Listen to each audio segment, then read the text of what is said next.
Hi!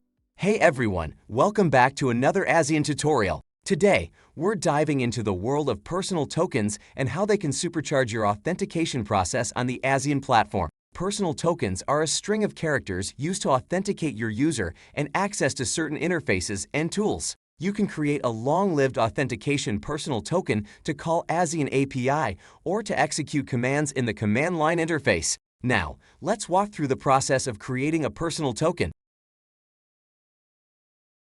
Access the Azion platform and head to the Accounts menu in the upper right corner. Select Personal Tokens, and it will open the Personal Tokens page. This page shows you a list of your personal tokens. To create a new personal token, simply click on Add Personal Token button. On the following page, fill in the required fields, such as the token name and expiration date. When naming your personal token, choose a descriptive and easy-to-remember name. The personal token description is optional. At expiration date, you can choose the token expiration date between 1, 7, 15, 30, 90 days, 1 year, or a custom date.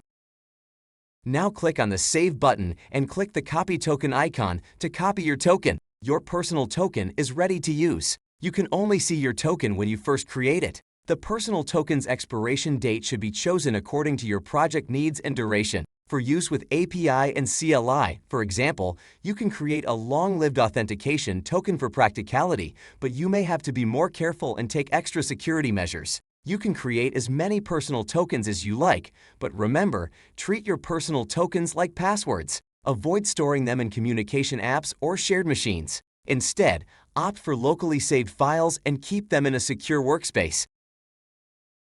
And what if you no longer need a personal token? Simple. Just head back to the Personal Token section, hover over the token you want to revoke, click on the dots located on the right side, and select the trash can icon.